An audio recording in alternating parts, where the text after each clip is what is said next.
We acknowledge that Tri-Cities Community Television operates on the traditional, ancestral, and unceded territory of the Coquitlam First Nation. We thank the Coquitlam who continue to live on these lands and care for them along with the waters and all that is above and below. Welcome to the Face to Face. I'm your host, Geneviève Kyle-Lefebvre. Face to Face is a bilingual series of video recorded here in Coquitlam. Today I am sitting with Claire MacLean, CEO of Share Society. Welcome, Claire. Thank you so much. I'm so happy to be here. I'm so happy you're with me today. We're going to talk about what's happening at Share. And I know there was the Imagine beautiful gala. There's a lot of things. So tell me a little bit. Maybe we'll start with what is Share for people that don't really know about it or wants to know more about it. Thank you. I think, people know us often through one part of what we do, but I think what's really important to know is that Share provides a whole range of services. So our mandate is really to help people during times of vulnerability. And we get that that's going to look different for different people. So the same way that, I sit here, I'm a mom of middle school kids, I'm a daughter of aging parents, I've got my own stuff, all of us have lots of different facets to our lives. And so we want to wrap services around people and meet them where they're at so they can get their best outcomes on the other side. So we've got services around financial vulnerability. So the food bank is what a lot of people in the community know us for sure. We also own and operate affordable housing units. We have legal advocacy services, the rent bank, all sorts of different supports around that financial vulnerability. We've got services around mental health vulnerability, so counseling services, substance use and addiction services, all sorts of different supports around just helping people who are struggling in that way. We've got services around the vulnerability of aging, so many of our parents and seniors in the community, we want to help them age well in place. So grocery delivery, transportation and medical appointments, social connection services, which are super important for our seniors. Those are some of what we do. We've got services around the vulnerability of early childhood and parenting, so drop-in play programs, parenting programs, specialized supports for families that are involved with the ministry and child protection. And then we've got services around the vulnerability of disability. So we support young children with delays in development, kiddos with autism. We've got speech pathology, physiotherapy, occupational therapy services, as well as one-to-one and group supports for our kids as they get older. And then services around the vulnerability of being a newcomer or a refugee. So lots of different supports, lots of different programs, and the staff team really is there to meet folks where they're at.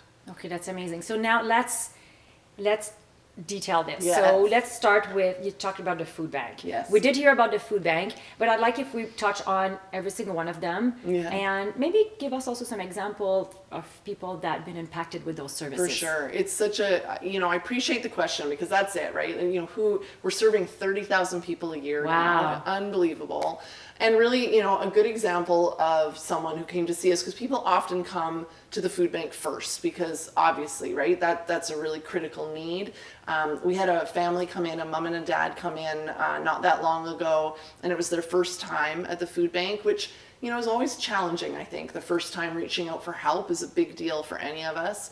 And the mom came and I got a chance to chat with her a little bit about why they were there. And, they were newcomers, but they'd been in Coquitlam for about 9 months or so and were doing well. And then they were there for the first time. And I asked her kind of what had changed. And she talked about they had 2 children.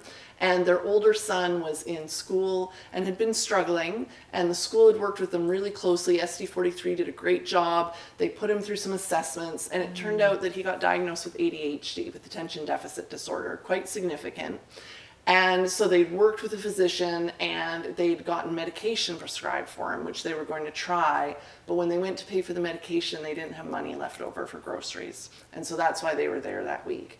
And so it's just a really good example because in talking to mom and having her share her story, we got them connected with our counseling services so that they could learn better ways to help their son when he was struggling and when he was getting frustrated with how school was being presented for him. We ended up connecting her with employment services because she was interested in starting to look for work and go back into the workforce and get her connected with Canadian Experience. So they left that day obviously with a wagon full of fresh food, fruits and veg, all the things they need to keep their kids healthy, but they also left with a lot of other supports as well. I know around COVID, Yeah. we did see a raise of need around food. Yeah. Now we're talking about tariff. There's changes in the economy. Are you seeing again a little bit of a rise or of need, or it's Totally. already there? I mean, both. It's already there, but is it getting more and more again? It or- is. It Yeah. is. So, we see new folks registering every week. We're serving about over 5,000 every single month through the food bank alone. And what I kind of say is That is just local Tri-Cities. just Tri-Cities. Okay, That's right. 5,000 Just people in our community. on share. And there's other organizations That's right. also, so it's just with you guys, 5,000 people That's every right. month. That's right. Okay. And I always kind of talk about there's a cohort, right, of folks that are going to struggle in the community that always need the network of services that organizations like Share provide. And, people that have disabilities or people on really limited incomes, that's why we exist. That's why we're there. Things like COVID, though, takes this whole other layer of our community that we're doing okay. They were making it by, and it dips them down into vulnerability. And it takes a while for that curve to change. So people that have, more resources around them, that have more financial supports, they're able to come out of a recession or a pandemic much quickly than folks that have those really limited connections, really limited financial means. And so for us, we tend to see in social service that continuum when there is a recession or something, usually takes a couple of years before things stabilize again and folks are able to normalize out of that. And so we had the COVID crisis, we have the housing crisis, we have the tainted drug supply, we have the inflationary and the tariff crisis now. All of that means that we've just layered and layered on folks that are in that vulnerable zone now. And it is going to take a couple of years of stability to get them out. Yeah, and we haven't quite hit that stability phase yet, I don't think. I totally understand Yeah. that. Would you say that when someone needs food, Yeah. it's probably a good idea to not wait until the credit card is full, Yeah.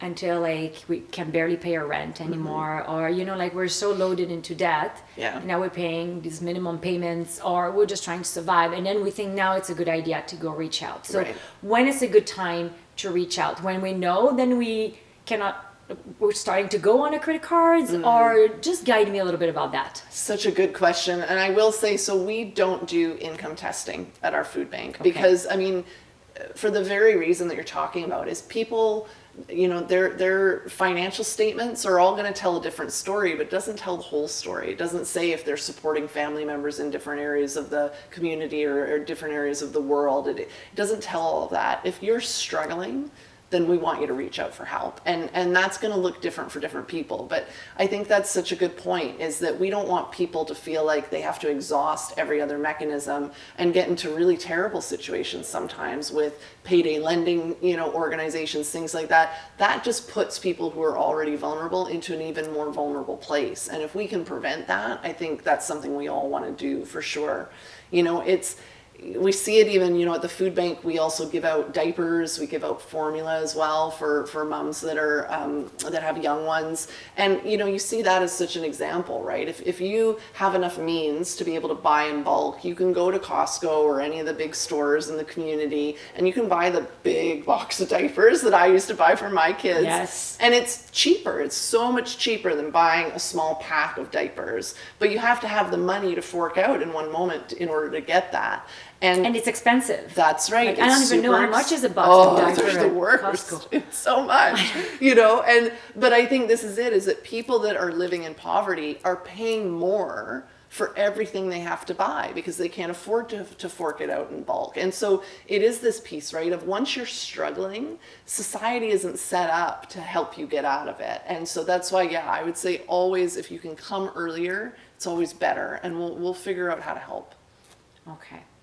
Do you want to add any more about the food bank, or we move on to the next program so we can explore more? I think the one thing I would also want people to know about the food bank is that, I think a lot of us, when we think the food bank, we think, a box of Kraft dinner or something like that. And we have really worked hard in the last few years to revolutionize what the food bank is at Share. So we give out fresh fruit and vegetables eggs, milk, all the healthy things that you would want for yourself and for your family. And so the other piece too is, culturally appropriate food is something that's really important to us. Food is a really intimate way that we all get to express ourselves, I think. And, as a mom, you want to feed your kids food that they're going to eat. And so you want to choose foods that are appropriate for yourself and your family. And so when families come to the food bank, that's exactly what they're able to do. They're able to choose their food items. And there's things like lentils, halal foods, rice, that really fit the needs of the cultural groups that we're serving. Excellent. Okay. Which other project Share is working on? So the one I'm super excited to chat with you about is Foundry. So Foundry is going to be a brand new initiative in the Tri-Cities. It's already in different parts of the province. So there's, I think right now, about 14 Foundry hubs running across the province. It's provincially funded, and it is specifically targeted towards our young people. So 12 to 24-year-olds living in the community with their families. Okay. So what is the Foundry? Tell me. We're so excited. You like the question, I can tell. So the Foundry, it's a one-stop shop for young people 12 to 24, where they can come, they can get physical health services, sexual health services, mental health supports, so counseling, substance use and addiction supports, and connection to other social services. So there's going to be doctors on site, there'll be nurse practitioners on site, counselors on site, trained youth peer workers, because we know sometimes it's easier to talk to a peer than it is to talk to, someone that a young person is going to look at me and think I'm ancient. They want to talk to another young person. So we're going to have all those folks there. And what's really amazing about Foundry is that they all are working together as a team. So it's not, that I'm going to go see a doctor at a doctor's office and then they're going to maybe send a report over to a counselor in a totally different building a couple of weeks from now, and then they'll maybe talk to someone else. It's that all these folks know each other. They're all working together as a team in the same space, and they're going to pull each other in to chat with this young person as needed. And that a young person, when they do come, they're going to leave with a plan of support that has all of those aspects in mind: their physical health, their mental health, everything else that they need is going to get put into a plan right there on site. Okay, so where do they go if they want to have those services? So we're just, the finding a location was part of the challenge. So we're super thrilled to be opening in the fall of this year. So we plan to open then. In the meantime, there are services online that they can access through Foundry Central Office. But when we do open, we will be in PoCo Place Mall, just at Lougheed and Westwood, in just on the Port Coquitlam border. Really accessible by bus, really close to the SkyTrain, very walkable as well for a lot of our young people. So we'll be in that space, and we'll be able to publish our hours and things like that as we get a little closer to the fall. Okay, so that's where it's going to be. And if someone is hearing about it and is not sure, like, should I go? Can I just, how can because we're talking youth right now, right? Yes. So sometimes it's either they heard about it from someone, but it needs to start somewhere. So That's right. how do you guys gonna start this with the youth? You said you touched on you're gonna have some youth in there to be able to train them. So are they gonna go around to school? Yeah, for sure. And the other really cool thing is we already have what we call our Youth Advisory Committee. So part of how this whole thing came about was by having young people involved, and they've been really involved in getting us to this stage, and they're going to stay involved, which we're very grateful for. So they are giving advice right now on how the center is going to be designed, what colors we're using, how the rooms are going to be configured, all those really important things.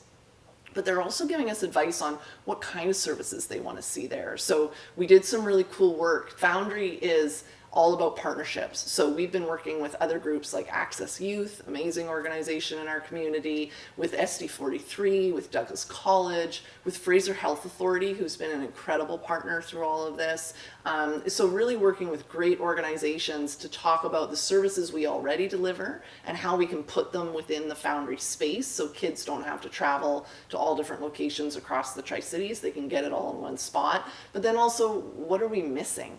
And the young people voice is so key in that because, you know, we know what we provide already, but what's missing for young people. And so we've had some really great conversations about what newcomer youth are looking for that is maybe a little bit different than some of their other peers. Some of our LGBTQ plus youth have been really vocal in terms of telling us what kind of things they're looking for, different groups and different places to connect with other young people. So that's really what we're trying to put into that space. Okay. So you touched on like so many different professional that will be there. That's right. So I'm kind of hearing probably a psychologist, a social worker. I don't know if we'll have them on site, but for sure doctors Available? and nurses, absolutely, okay. and connected, because Fraser Health is going to have a really big presence in the space, and so for sure some of them are connected to those other professionals, and then that'll be part of the work as well. If those services are needed, that gets pulled in as well. The cool thing with Foundry as well is that we've seen through other hubs that are already running across the province is that sometimes all a young person needs is one visit.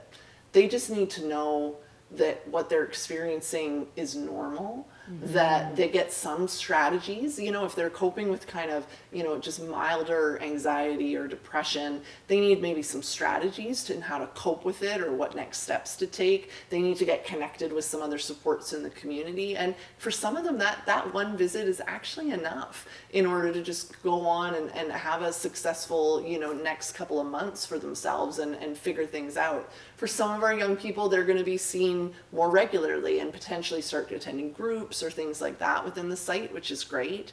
And then for some young people, like you're mentioning, they actually are needing a much more complicated care plan. And so they're going to need to have other supports pulled in, and all of that will start from what's happening and what's getting designed for them when they come to the Foundry.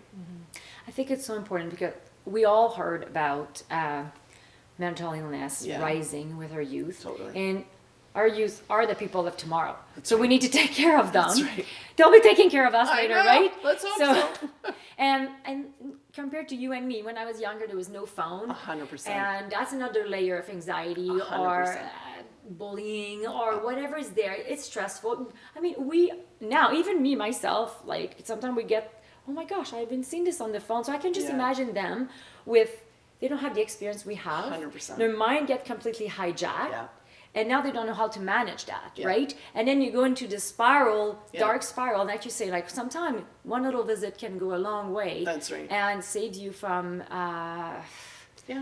like staying in your own little inside and your own little voice in your head that just take you quite deep. So I think that's very interesting. I guess you're going to be, like I said earlier, you're going to touch on the school. Maybe there'll be some posters a bit everywhere. That's right, for sure. SD43 has been a really terrific partner in it, and they'll keep doing it. We already share through some of our services is in outreach in some of the schools, and so that will continue, and you know, it'll all get connected. It's the idea that we're going to, you know, be able to leverage up the different services that are already in the community. But it's such a good point. I mean, it's not the same as when you and I were teenagers, that's for sure. And the research has been really clear that, you know, I mean, there was a report card that came out just recently, I think from UNICEF, around 1 in 4 young people say they're lonely, which is, you know, heartbreaking. And also it is an absolute alarm bell in terms of risk for anxiety, risk for depression, risk for suicide.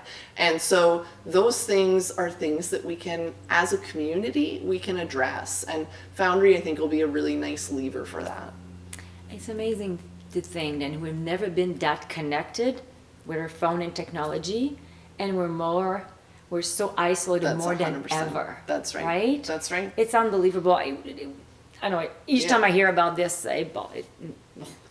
can't believe it. It is. It's huge. And, you know, and it's all, you know, it's all connected. I mean, I'm in social services, so I always think that, but it is all connected. That, you know, it is when you see newcomers coming to the food bank, you know, and the fear and the isolation that they're experiencing, that they're finding it hard to meet other people, you know, because they're in their own phones, they're in their own lives. We've all become so much more insular. And so part of it is about, we need to be keeping an eye out for one another. We need to be taking care of one another more. And certainly organizations like ours play a big role in that. But I think there's lots we can each do in order to make sure that folks are taken care of. And I can understand that because when I moved to Vancouver, I didn't speak English. Right. And let me tell you, I did suffer from social isolation. Of course. It's when you don't speak the language, it doesn't matter how nice you are, That's right. how many friends you have, or whatever quality you have, you're by yourself. Yeah. And it's very difficult. So I can definitely say that I spent a lot of money calling my family in Quebec. Yeah. And it was expensive back then. Yeah. Very expensive. Yeah. So it's not everybody that have this type of ways of communicating. When back in the days it was another story, but I understand. My heart goes to them on that one. Okay, one more question about the Foundry. Why did you choose the Foundry as a name? So It's kind of a French name. That's La true. Fonderie. That's right. That's true. See, the French invented everything. There we go. We're taking over the world again. So Foundry it's a provincial initiative. So they're the ones that have that branded name, and it started in Vancouver, many years ago, and they've been expanding it ever since. So that'll just be the latest version of it. Will be our Tri-Cities take on it. Okay, Claire, now talk to me about the Imagine Gala this Oh. year, and I want to know also what's coming up for next year. We're right? already planning. I Okay. know the team is Okay. incredible. So, I mean, Imagine is the event that we run every year to raise funds for our services. We rely on about 20% of our budget is through fundraise dollars. So some programs like the food bank don't get government funding, and so we really do need to have the support of the community in order to keep delivering these services. It's also a really fun way to get together as a community and celebrate everything we've accomplished each year. So we're super excited to have our last one. We had it in Coquitlam at the Hard Rock Theatre, and it's just a lovely event. We always have local restaurants there. They're incredible, and they get to have a competition to see who wins in terms of a savory dish and a sweet dish, which is always, so they're very fun. competitive, our local restaurants, and it's absolutely delicious. So always loads of fun to have that. Live music, dancing, really a great time. And this coming year, we're going to up our game, I think. So I can't let out all the secrets yet, but I think we're going to Couple have, secrets? I think Couple we're going to have secrets? a little vibe. We've loved having the restaurants as part of it, and we want to keep that going. And part of what we thought about is, the business community in the Tri-Cities is so incredible. We are a proud member of the Chamber of Commerce and lots of incredible local businesses and entrepreneurs in our community. What if we also kind of brought them in and maybe had a little bit of a street market or a street party or something like that? So we're going to see what we can do in that regard and just, bring the party up a notch even more this year. That's amazing. How much money do you guys? So we try and raise about $250,000 each year is our goal. We were a little shy of that this past year, but we also understand that it's a tough time for everybody right now. So we were really happy with the support we received, and we're going to try and bring ourselves back up to that level again in this coming year. It's March 7th, so people can already reserve the date in their calendars. We'd love to see all of you there for sure, and Yes. it's a really fun night. Is part of what we want to make You sure. guys always book at the same time of the Festival du Bois. I know. For the French people here. I know. There's too much going on in this community. Isn't that's part of the blessing of being here? It's for all sure. for my birthday, don't worry. Oh, see, it is there you actually. go. We'll sing for It's you. always my birthday. Okay, so now let's talk about which other program that you'd like to share with us. You know what? They're all pretty incredible. Maybe what I'll highlight, we have a few programs that really rely on volunteers. And so I'll highlight that too, because I think people, as we talk about social connection, volunteering is a fantastic way to connect with other people and to make sure you're socially connecting with your community. And so one of the biggest programs that relies on volunteers for us is our English language practice groups. So we run those throughout the community. We have some running at the libraries. We have them running at the community centers, loads of different spots. And they are for anybody. You can drop in. There's no need to, register in advance. Drop in programs where you can come in a really safe, relaxed, culturally appropriate place and practice your English skills. So they're not formal English teaching classes, but there is a facilitator, our volunteers, who help facilitate the groups. But it's also about the cultural sharing piece. We're so lucky to have so many different cultures in this community. And so it's also a place to celebrate that, and where people can feel safe to ask other questions, where people can ask, people in one said, what's with all the lining up? People always seem to line up in this community, and you go, yeah, that's part of the culture here, is that you have to line up for everything, and it's not, but in other countries, but you get used to it, you right? get used to it, and you don't think about it potentially if you're of this culture, of this community, but other cultures, that's not how things go necessarily, and so it's a safe space where people can ask questions about Canadian culture and learn, and then also share their own experiences and their own cultures in a really positive way. And so, we have grandparents that are coming for the first time, that have been in the community for decades, but their grandchildren are speaking primarily English, and so they want to work on their English skills so they can communicate with their grandchildren more. We've got folks that have been in the community just a week and want to practice their skills so they can find a job. So it's a whole diverse range of people, but it relies on volunteers in order to facilitate the groups. They don't have to have any teaching or formal experience. We help them out with those pieces, and it's a really fun thing to be a part of. So that's a great one. I love this, and I'm going to add on. When I moved here and I didn't speak English, right, I went to immigration services. Right. But I'm not an immigrant because I'm Right. from Canada. Yeah. So I was not allowed to have any services. Yeah. So as a French Canadian person, or someone that's from Yeah. anywhere that is speaking French, from Yeah. France and any other places, we French people can get, or any other person That's right. that is from Canada can get That's right. the services. So it's not only for immigrant. No, not at all. That's such a good point. And it's, and that's just it, is that people have all sorts of, different status when they arrive too, whether they're arriving from another province or arriving from outside Canada. And that can sometimes dictate what services you're eligible for. This is open to everybody. Okay, excellent. Yeah. So now, if someone wants to volunteer, how can they reach out to you? How do they find you? And what kind of position they can do? So if you go on our website, is usually the best way, sharesociety.ca. There's a take action button that they can click on, and there's a link to the volunteer website right there, and they can just register online to volunteer with us. The food bank has positions available. Our seniors programs also require a lot of volunteers, and those are lovely because the seniors in this community are great. So, social visiting is one we do, which you can volunteer to just, make one phone call a week or one visit a week, or you can do more if you have more time, but there's lots of flexibility to it. So go online and people can check that out and check out the different volunteer options there. There's also, that's where you can donate to us as well. So if you're interested in supporting any of the programs financially, there's a way to do that online as well. Mm-hmm.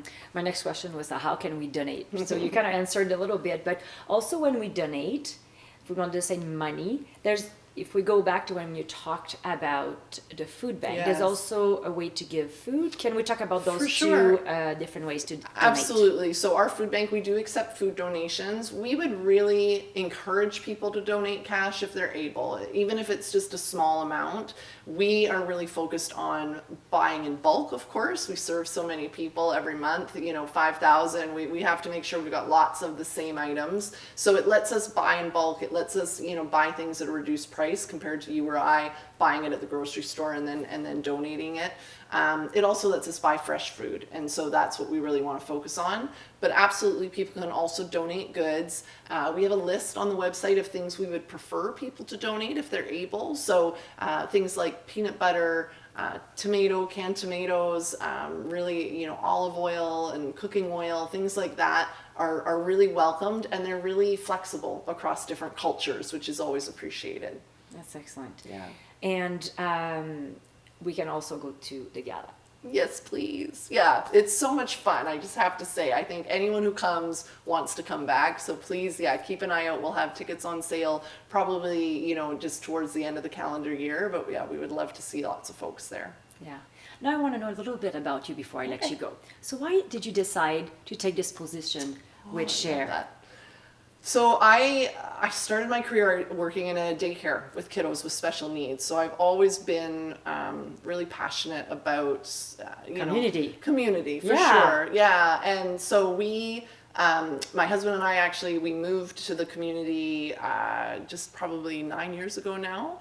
And really, to be honest, we moved to the community. I knew Vancouver a little bit. My husband grew up in Langley, and so we knew the area a little bit, but honestly didn't know the Tri-Cities that well, and kind of stumbled on it as we were trying to find a place to live. Our kids were really little at the time, and we kind of fell in love with the community, to be honest, in terms of just raising a family.